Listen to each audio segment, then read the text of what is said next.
Baru obat tempuh ada lebih tepat. Dia bodoh roti tinggal ini, bodoh bohong kati. Kalau kerja lempuh yang 25. lempuh yang kerja. 25 tu. Kalau abang pondong kan. Yang kata tetap, yang tetap. Yang dekat. Yang lain ni gula apa tu pindah tu. Pindah. Keputai fikir tu masih nama ti kula kita. Ana ni awak ke kat lantar lihat Yang lu empat bang hari kat belun ada jai kula. Ana guru. tak betul nan cuna nak go mana. Oh lan je ba je. Kon salah ke yang kali tahu dah. Oleh ke alasan ngan jalan ngan perusahaan ke urusan pemerintah. Pan yang urusan kita yang menjarakan kan je pergi punggung dia tak apa. Pulau ini deki je mandu mawa tu yang. Ana dah ada. Payah tak mulih oleh tapi berorot. Ana ide ana dah di kami ile. Main ke bawan di nak mikir ke no. Di mana nak mikir kali kita ken suratnya ni. Yang nak mikir apa teh nak kita ken. Yang nak mikir tinggal guti surat nang ke perusahaan tu memang mehanji ke koh yang tawiknya jika tup tiap perusahaan awak.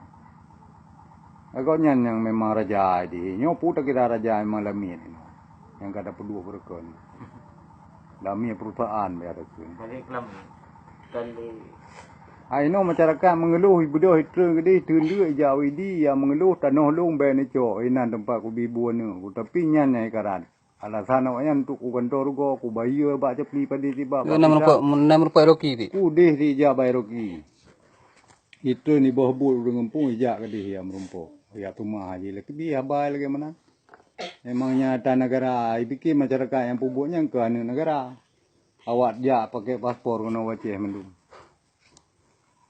mampu pegon mai ke pergi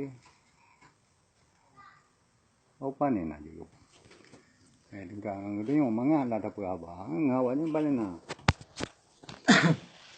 mi caron ti yo pula je cepli ndau tu pula di mandimon Tapi yang cak tanahnya je pilih yang cik. pilih ada nan plasma pegon Ada plasma. ada tu yang ke sosok tanahnya kan ni tim yang korban komplek berkampan apa kau mai awaknya mai tu puro itu Dapat ke DP urung ngempung. Yang kanya ni pelika. Cok juk ke perusahaan. Urung ngempung ni kamu dah tahu tu. Manam dah tahu yang bawa limo kai mu bawa putra ba jeruk kan. lemon. Jeruk lemon. Nyanyi ka bi cukran dum pisang dengan mu bawa nyanyi po.